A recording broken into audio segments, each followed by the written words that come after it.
इसकी हमने रक्षा की है।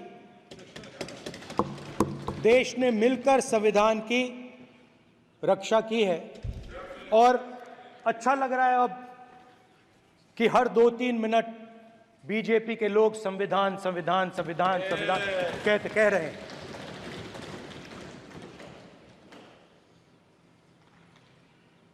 Speaker sir, for the last 10 years, there has been a systematic attack on the Constitution, on the idea of India, and on anybody who opposed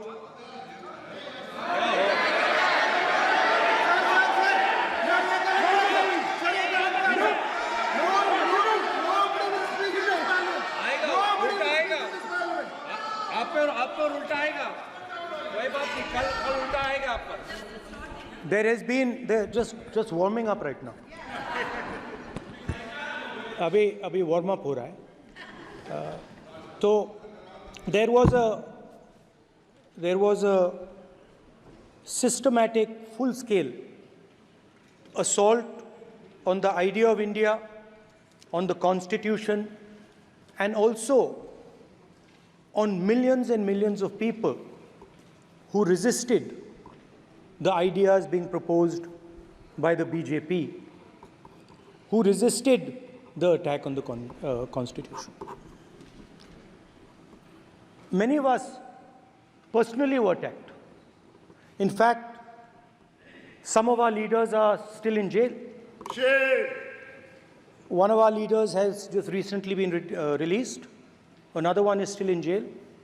And not only the opposition, but anybody who resisted the idea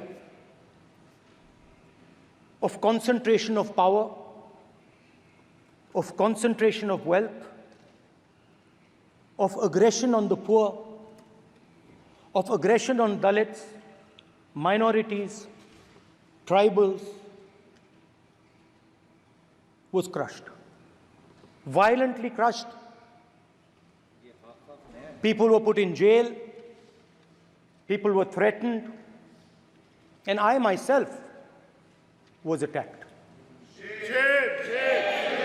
sir ये संसद TV का नया format देखा है आधा ये पहले हम देखा नहीं हमने I myself was attacked by order of the government of India, by order obviously of the Prime Minister of India. 20 plus cases, 2-year jail sentence, my house taken away, no problem. Shame.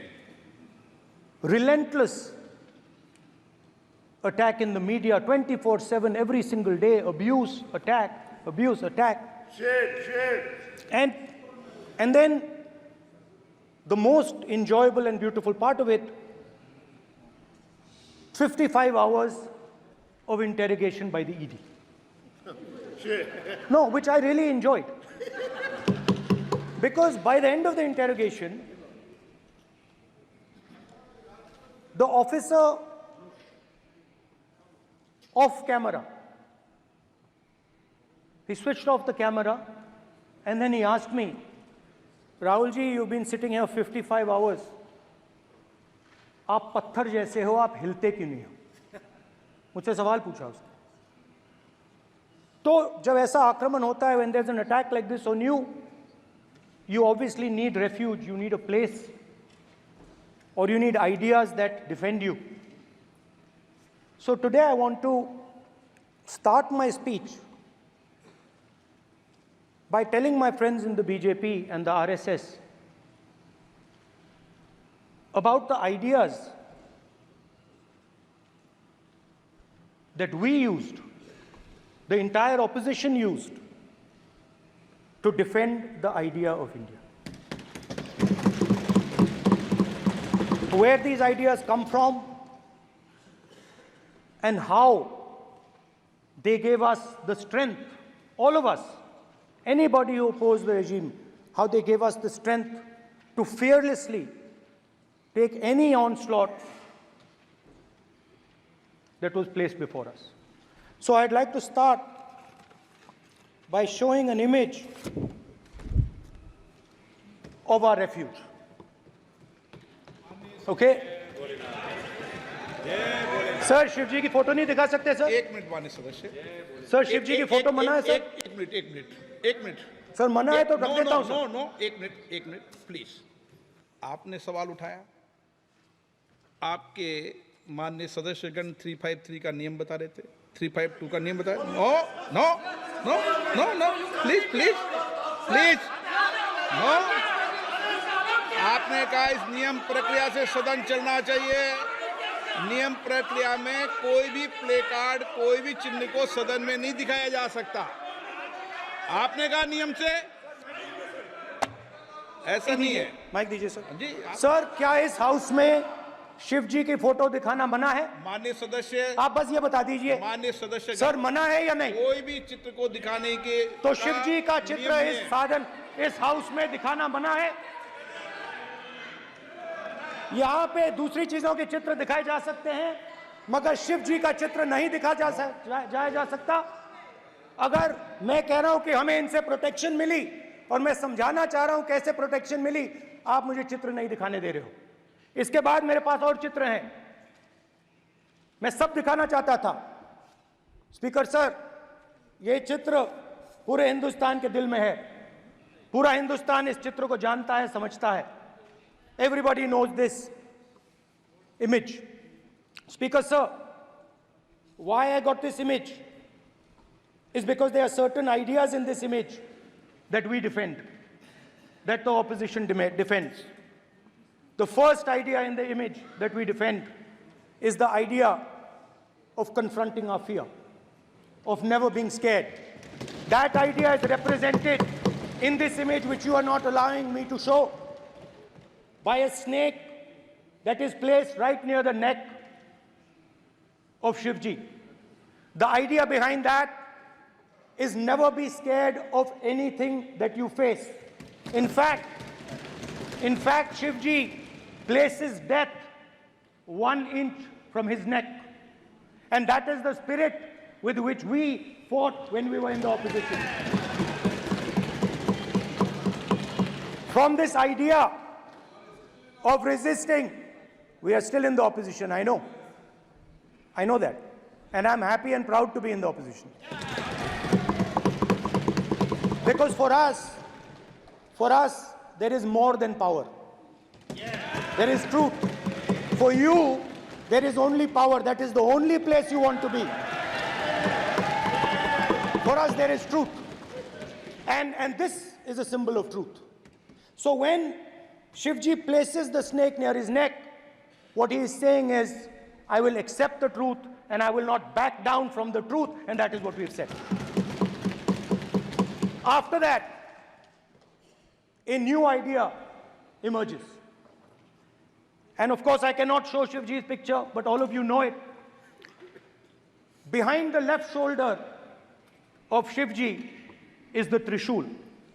Now, I would like you to understand that there is a reason that the Trishul, a weapon, has been placed behind the left shoulder. The Trishul is not a symbol of violence. It is a symbol of non-violence, and that is why it is placed in a place where Shiva cannot reach it with his right hand. If it was a symbol of violence, it would have been held in his right hand like this. It is a symbol of non-violence. That is why it is placed behind his left shoulder. When we fought the BJP, we were not violent. When we defended the truth, there was not an ounce of violence in us. Now, there is a third idea, and a very powerful idea that emerges from the idea of truth, courage, and non-violence.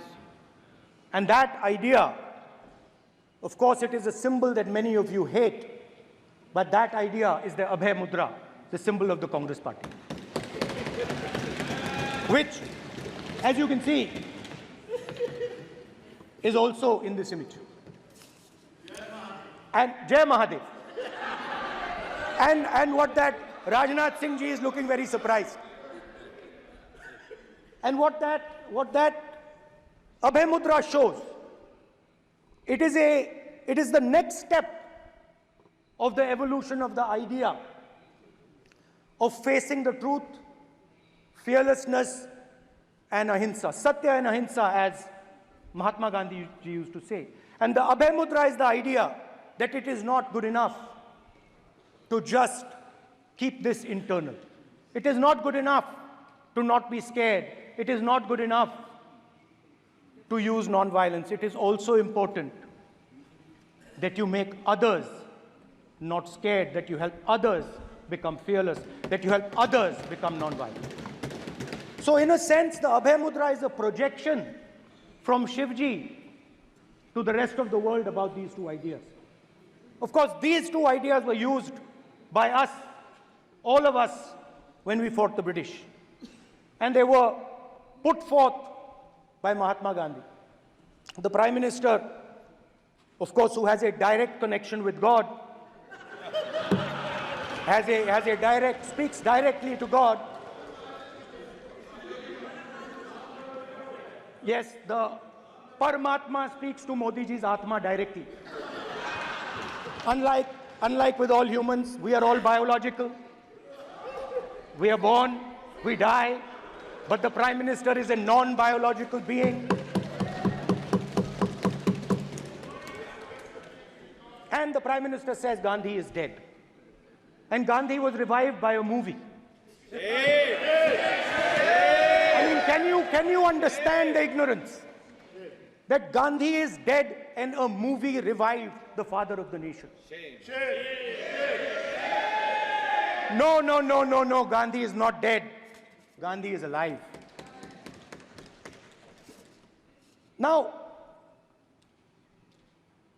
another very interesting thing I noticed. Hanji. That is not your problem. That is not your problem. It is not none of your business. It is not none of your business. And there's another thing I noticed. That it is not just one religion that talks about courage. In fact, all our religions talk about courage. So, here is the religion of Islam.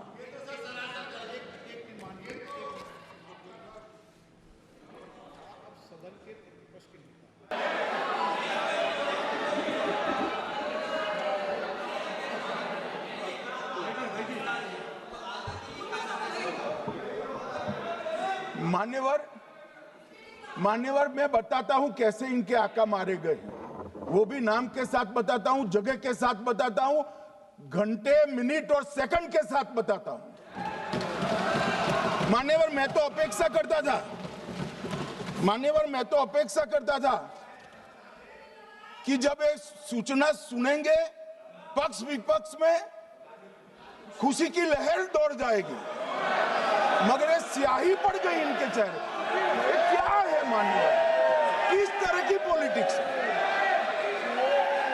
भाई आतंकवादी मारे गए, आपको इसका भी आनंद नहीं है?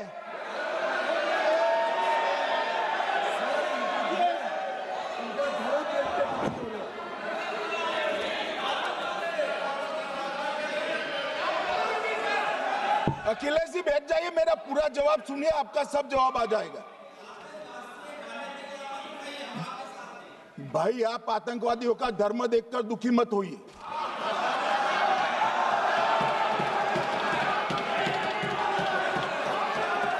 अखिलेश बैठ जाइए यार।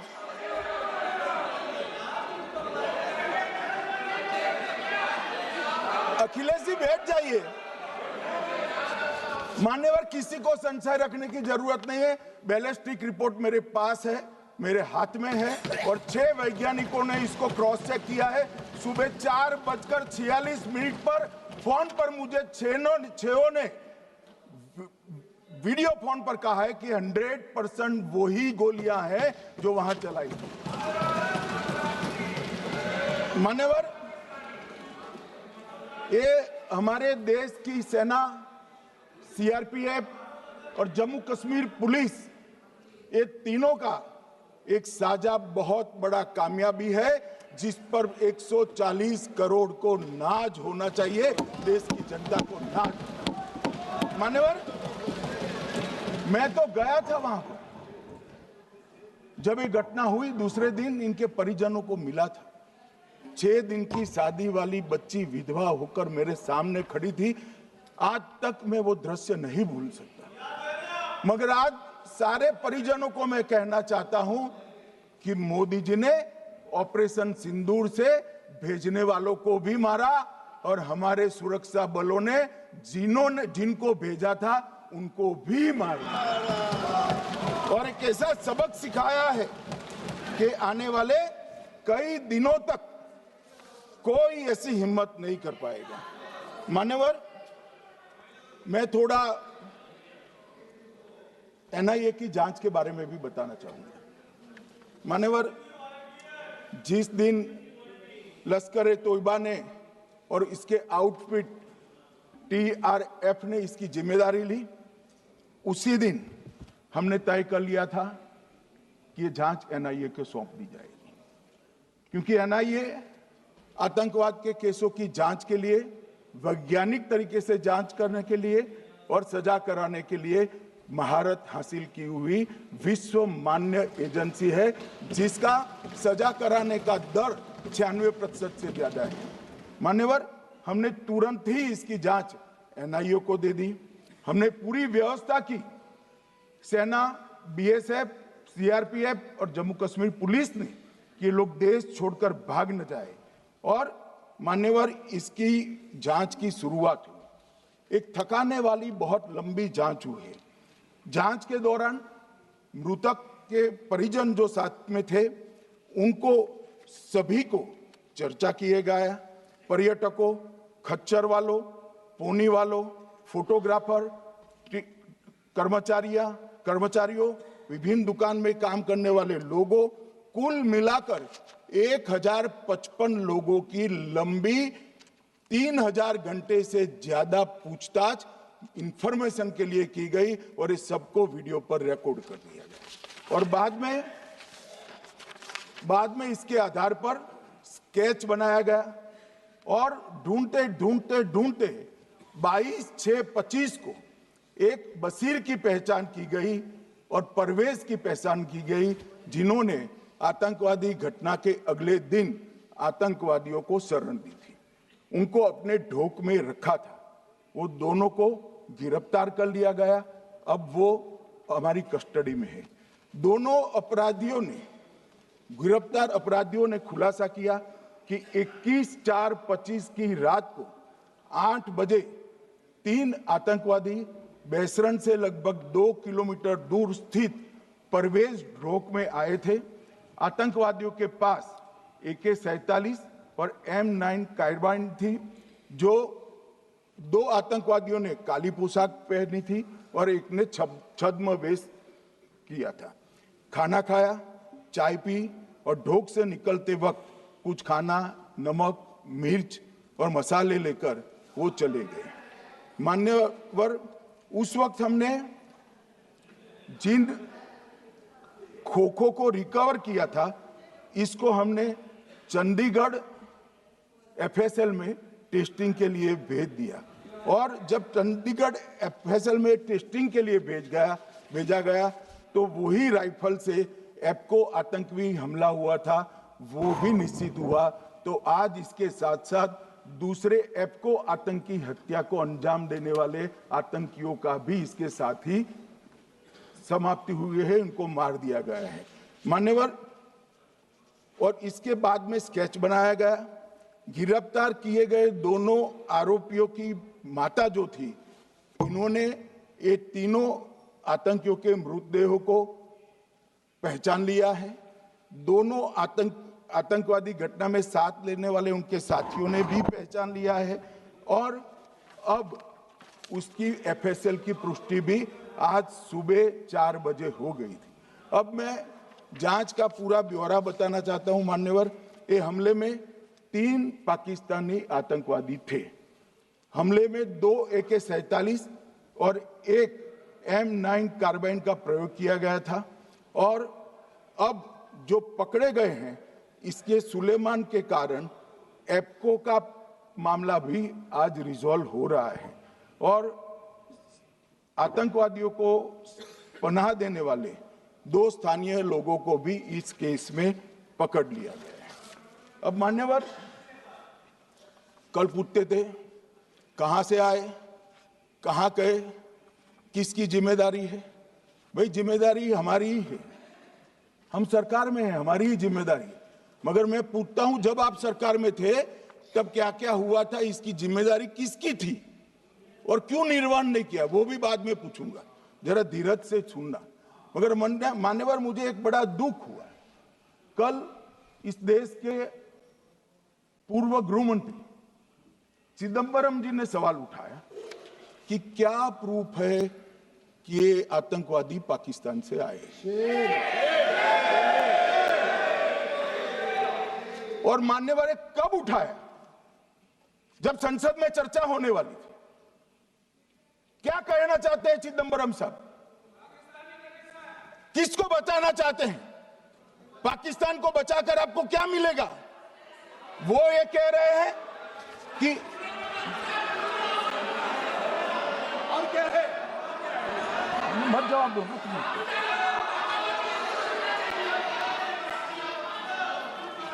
मान्यवर हमारे पास, मैं आज चिदंबरम साहब को कहना चाहता हूं, मैं आज चिदंबरम साहब को आपके माध्यम से कहना चाहता हूं, हमारे पास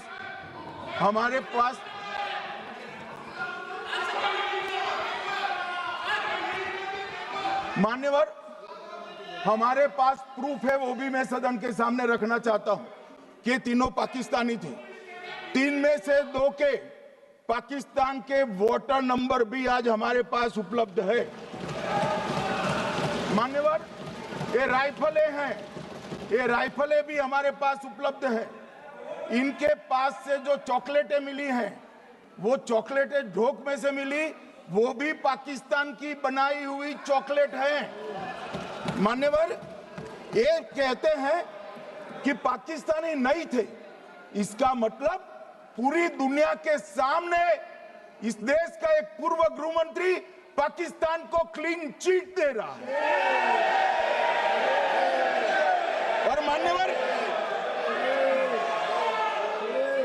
और मान्यवर वो पाकिस्तानी आतंकवादी नहीं थे ऐसा बोलकर श्री चिदंबरम अगर पाकिस्तानी आतंकवादी नहीं थे तो पाकिस्तान पर हमला क्यों किया, वो भी सवाल खड़ा कर रहे हैं।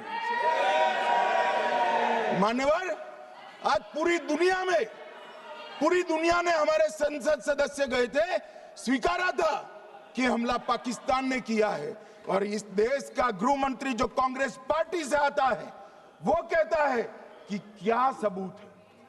अरे मुझसे मांगते, मैं दे देता, टीवी से मांगते हैं, पूरी दुनिया के सामने उजागर करते हैं, शख्स सुबह खड़ा करते हैं।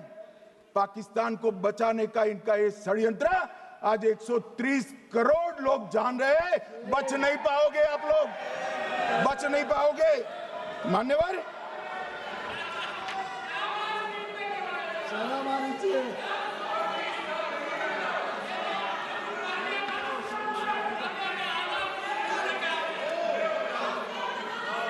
मान्यवर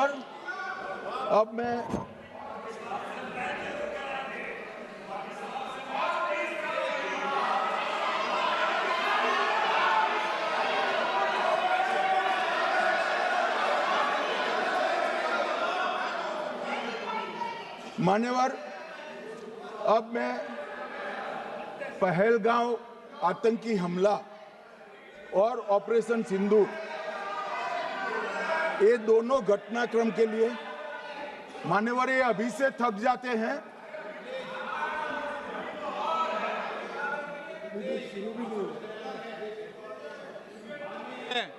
प्लीज रेडी।